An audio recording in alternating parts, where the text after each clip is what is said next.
Robocop Rogue City is one I wanted to love. I missed the old 80s, 90s action movies and was hoping that this game would reinvigorate the franchise.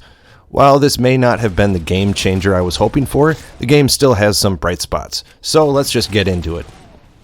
The first reason you might enjoy this game is if you are a Robocop fan. The game takes place somewhere between the second and third movie of its namesake, so you don't play as a fresh new Robocop, it is years after the introduction to the public. I like that they ran with the actual movie canon. It gave the developers a chance to write their own episode of Robocop, but as a fan, I would have liked to start from the beginning of his cyborg life. Yes, it would have made the story predictable, but I wish there was more growth with your character. For the most part, the game stays very true to the canon from the movies. It keeps a few main characters from those movies, and even has the original Robocop himself, Peter Weller, voice Robo. All in all, if you are a big Robocop fan, this will be a fun jaunt down memory lane. The first reason you shouldn't buy Robocop is it is not very challenging. This is not a flex. I played the game on normal difficulty and did die a few times.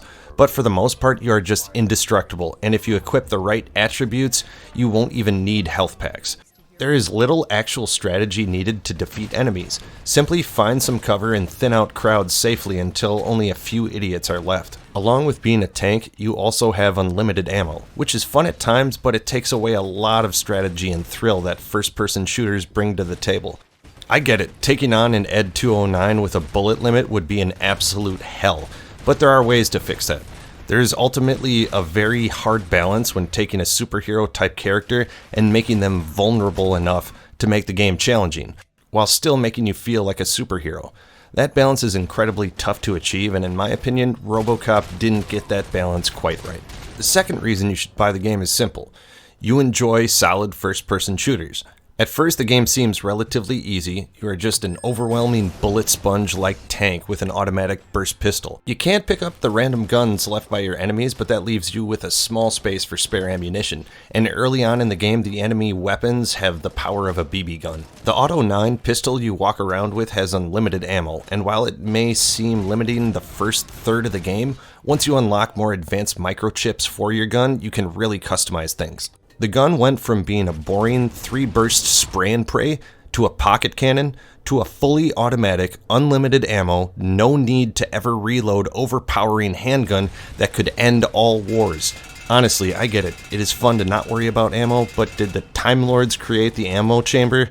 Where the hell are all these bullets before he fires? Regardless of the lack of logic, the customizing of the Auto 9 is a lot of fun, and you can switch the type at any point. The added little game to increase the stats of your gun through the microchips was a nice touch that took me a minute to understand. Simply, this is a slow-paced FPS that can be a lot of fun to take out hordes of bad dudes. If you enjoy the power fantasy first-person shooter, check this one out.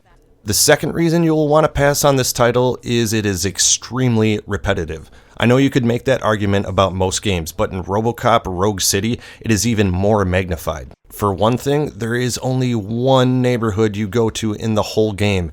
You have the entire city of Detroit at your disposal, but instead of a giant sandbox, you get 3 city blocks. Except for a few missions that just start at the interior entrance of the building you're going to, everything in the story happens within those few blocks of Detroit. Levels are so similar to one another you can barely tell the difference. The lack of variation from level to level could be forgiven if the enemies were more varied, but there were just a handful of different enemy types, so things felt like the same old really damn fast. Go to the neighborhood, do task X, come back to the precinct to get your skill points and exposition. It is that over and over and over and over. So if you don't love grinding out the same level over and over, pass on Rogue City. The third reason you should try this game is the multiple endings. While I don't love the way things play out in the actual levels you control Robocop, I do very much enjoy the multiple endings. It is a feature more games that talk about different choices or paths needs to implement. If you bought a choose your own adventure book and every choice led to the same page, you would be pissed. Besides being one of 10 people who actually still buy those books, you would also wonder what the point of the story is if your choices don't matter. Maybe a subtle nod at the fact that our fates are already written, but more likely just lazy writing. And there are a number of RPG games that have the same ending regardless of what you do in the game. Robocop is ahead of the pack in that regard.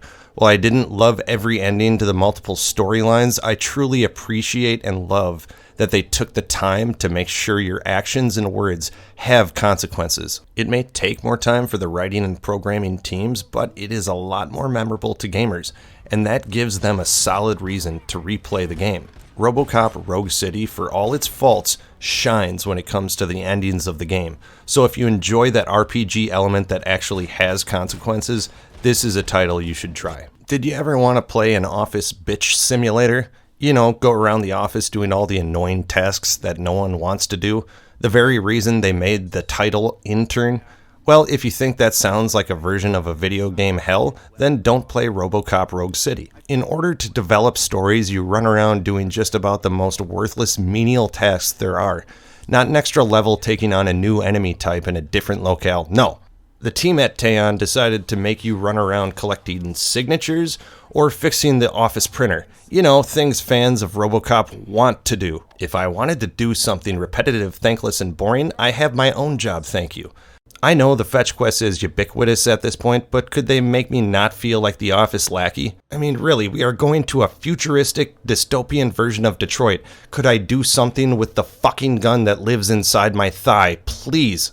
The fourth reason to skip this game is that Robocop just feels outdated for a lot of reasons. I don't like the idea of reboots per se, but Robocop is set in the far-off year of 2028, and many of the ideas around it just don't age well. For one, as close as Elon Musk and Boston Dynamics seem to be creating a cyborg from a recently deceased human, that is a lot further away than 5 years.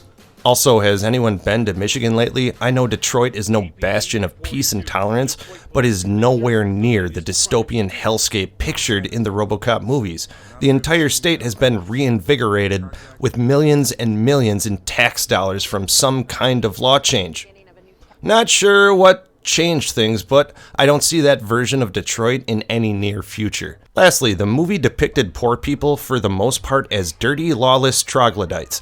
The game doesn't do much to change that, so both just seem to be riddled with lazy stereotypes. A rewrite of the source material is really needed to make this a more attractive story to the masses.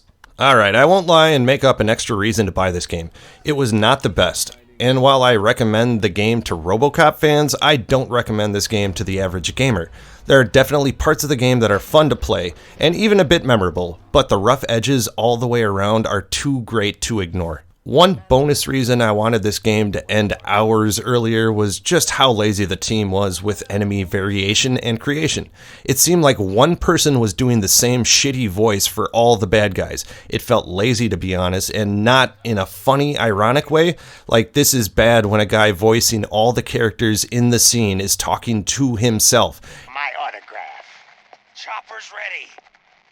I've got to go, but the party goes on. You can't tell who he is supposed to be voicing at all. They had 30 different voice actors for the game, and they told one guy to do 90% of the characters. Just spread that out a bit and it wouldn't have come off so unpolished. And lastly, some of the graphics were nice. The environmental effects during the firefights was a nice touch, but the rest of the world didn't receive the same love and attention. Like, why is there raining under a bridge? Why can't Alex Murphy see his own reflection? Is he a vampire cyborg?